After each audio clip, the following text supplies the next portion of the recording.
네, 반갑습니다. 김성진입니다. 저는 이 자리에 부끄러움과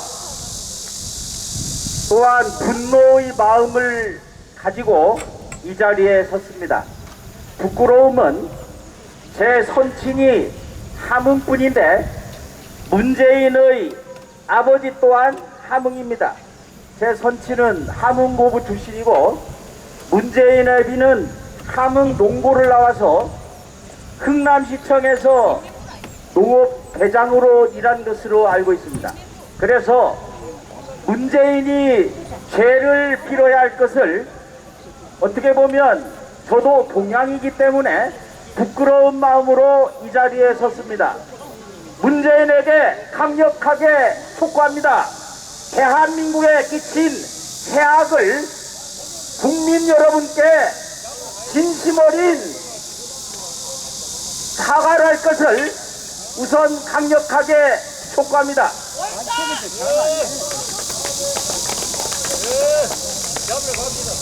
문재인이 저지른 죄가가 한두 개 됐습니까마는 이 마을에 사는 평산 마을의 주민들께 미안함과 촉구의 마음을 담아서 말을 시작하겠습니다.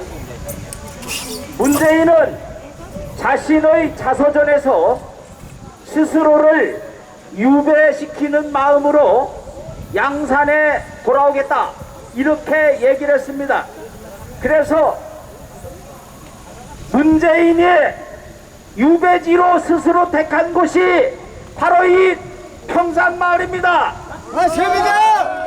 문재인의 잘못된 선택에 의해서 여기 사시는 평산마을의 주민들이 갑자기 유배지에 살고 있는 것이 돼버린 것입니다. 맞습니다.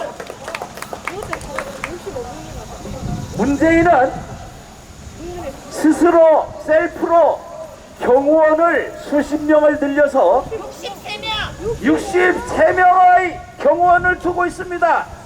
경호원은 두 가지가 있습니다. 안에 있는 사람을 밖으로 못 나가게 막는 것도 있고 밖에서 들어가는 것을 막는 것도 있습니다. 제가 보기에는 스스로 유배지라고 생각했기 때문에 여기에 있는 경찰들은 문재인 대역죄인이 밖으로 나다니지 못하도록 지키는 것이다 그렇게 생각합니다. 여러분 어떻게 생각하십니까? 최근에 와서 윤석열 대통령의 국정 지지율이 하락한다고 하는데 지금 저 집을 보니까 사람들이 어정거리고 있습니다. 무슨 말 하고 있는지 듣고 있는 것 같은데 제가 문재인이 저지른 죄가에 대해서 말씀을 드리겠습니다. 우선 가장 중요한 것은 대한민국을 통째로 쳐드셨다. 이것이 첫 번째의 죄입니다. 맞습니다. 세계 최고의 기술을 갖추고 있는 대한민국의 원전을 무력화시켰습니다. 그 결과 올해 1·4분기에 한전이 입은 손실이 석 달 동안 무려 2조 8천억 원입니다.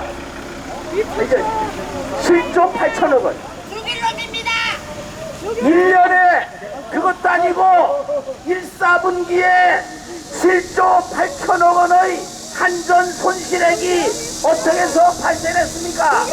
탈원전 정책이라는 황당한 정책 때문에 1·4분기에만 7조 8천억 원의 손실이 있었던 겁니다. 이거를 전체적으로 환산하면 앞으로 그 피해가 얼마나 늘어날지 우리는 알 수가 없습니다. 어떤 사람은 탈원전 정책으로 인한 손실이 1,000조 원에 육박할 것이라고 얘기를 합니다. 우리나라 2022년에 1년 예산이 612조 원입니다. 600조 원을 겨넘는 이것보다 더 많은 손실이 탈원전 정책으로 인해서 발생했다. 그래서 이것은 회사로 치면 명백히 배임죄다. 배임죄를 물어야 합니다. 다음은 대한민국의 국군과 대한민국의 경찰의 명예를 심각하게 손실했습니다. 손상시켰습니다. 어디 할 곳이 없어서 대한민국을 향해서 선전포고를 한 저 인간, 그 가난무도한 개혁주의인에게 좋은 나라를 만들겠다, 좋은 세상을 만들고 싶다라는 앞서간 인물로 하고 국방부 장관과 경찰청장을 대동해서 이 개혁주의인들에게 오히려 무릎을 꿇게 만들었다. 이것은 우리의 역사를 부정하는 것이며 대한민국의 정체성을 부정하는 것입니다. 이것이 두 번째의 아주 악독한 죄입니다. 그렇지 않습니까? 맞습니다. 자, 다시 한번 얘기합시다. 여기는 양산입니다. 양산에 사시는 분 중에 서해 공무원 유가족이 있습니다. 서해 공무원 이대준 씨의 유가족이 양산에서 살고 있습니다. 날마다 피눈물을 흘리면서 양산에 살고 있습니다. 그런데 어떻게 서해 공무원을, 아무런 죄도 없는 서해 공무원이 북한 괴뢰군에 의해서 사살당하고 기름을 부어서 시신을 훼손하는 이런 사랑무도한 죄를 저지른 북한 괴뢰군을 옹호하기 위해서, 다만 김정은의 환심을 사기 위해서 문재인 일당들은 이대준 씨를 자진 월북자로 왜곡했습니다. 이것은 명백히 이대준 씨를 두 번 죽인 것입니다. 그렇지 않습니까, 여러분? 맞습니다. 이것은 국제법에 반하고 인륜에도 어긋나고 인권 변호사를 자처하는 이 문재인의 평소의 말과도 반대가 되는 것입니다.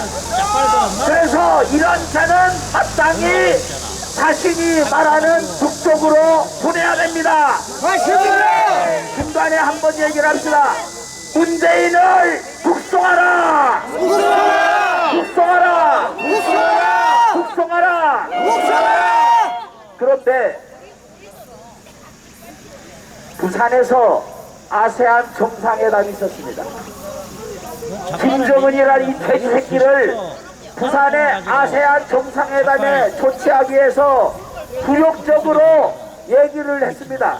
그런 다음에 서해 동해에서 자유를 찾아 월남한 젊은이들을 강제로, 그것도 입에 대가를 흘리고, 자, 문재인은 듣고 있는가?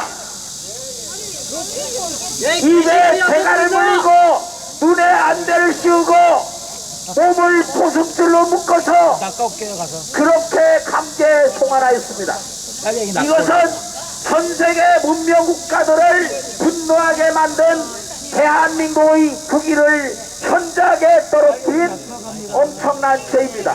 그래서 문재인은 자신이 태어났을지 모르는 흥남부두 함흥으로 당장 송환해야 합니다. 북송해야 되는 것은 그 젊은이들이 아니라 바로 저기에 살고 있는 문재인입니다. 다시 한번 합시다. 문재인을 강제 송환하라. 송환하라. 송환하라. 그런데 요즘에 지지율이 떨어진다 해서 보니까 그 어디에서 유리하겠습니까? 여론을 조작합니다. 그런데 우파 국민들조차도 물가가 올라서 못 살겠다 그렇게 얘기를 하는데, 물가가 왜 올랐습니까? 문재인 때문 아닙니까, 여러분? 맞습니다. 문재인 정권 5년 동안 무려 761조의 국가빚이 늘어났습니다. 761조면은 매년 150조가 늘어난 것입니다. 150조의 국가 빚이 도대체 어디로 갔습니까? 저 인간들, 문재인과 그 일당들이 매년 150조의 국가 빚을 허공으로 날려버린 것 아닙니까? 맞습니다. 그래서 우리는 문재인에게 그 죄를 묻지 않을 수가 없습니다. 그런데 놀라지 마십시오. 작년 한 해만 늘어난 국가빚이 214조입니다. 214조. 214조의 국가빚이 작년 한 해 동안 늘어났습니다. 도대체 이 많은 돈을 어디다 처박아 놓는지 알 수가 없습니다. 그래서 214조의 국가빚이 풀어나니까 물가가 안 오르고 어떻게 되겠습니까, 여러분? 그래서 이런 여러 가지를 통해서 보되 문재인은 절대로 용서받을 수 없는 대역죄이다, 그렇게 생각한다. 그래놓고 한가롭게 얼마 전에 제주도에 가서 사진을 찍고 이런 어처구니 없는 일을 저지르고 있는데, 이런 자가 백주대로에 활보한다면 대한민국의 정체성과 대한민국의 정의와 대한민국의 진실이 모조리 다 땅에 묻히는 것입니다. 이거는 결코 용납될 수 없는 역사에 대한 반역입니다. 이 반역의 원인이 되는 문재인을 당장 처단을 해야 하지 않겠습니까, 여러분? 어디 갈 데가 없어서 양산이 공기 좋은 데에 왔는가? 자, 보십시오. 저기 어떻게 유배되는 곳입니까? 스스로 유배 당하는 심정으로 양산에 오겠다 했는데 저게 어떻게 유배지의 모습입니까? 이거는 도무지 말이 통하지 않는 개돼지와 같은 삶을 스스로 선택한 것이다, 이렇게 생각합니다. 뒤에 연사분들이 많기 때문에 저는 구호를 외치는 것으로서 마치겠습니다. 저는 항상 어디서나 얘기합니다. 대한민국이 지금 무너지고 있는 이유는 법이 지켜지지 않고 있기 때문입니다. 대법관들이 법을 어기고 집회를 막아야 할 경찰관들이 집단행동을 하고 학자들이 거꾸로 왜곡을 하고 모든 것이 뒤죽박죽이 됐어요. 생각해 보십시오. 이재명이 어떻게 거리에 활보하며, 이재명이 어떻게 국회의원이 되며, 이재명이 어떻게 당대표가 되겠다고 나설 수가 있단 말입니까? 이것은 대한민국이 법치가 근본적으로 무너졌다는 얘기입니다. 그래서 외칩니다. 저 구호에 따라하시죠. 법대로 하라, 법대로! 법대로 수사하고, 법대로 선고하고, 법대로 집행하라. 법대로 하면 당장 문재인은 어디로 가야 합니까? 문재인을 깜빵으로! 문재인을 깜빵으로! 문재인을 깜빵으로! 감사합니다. 대단히 감사합니다.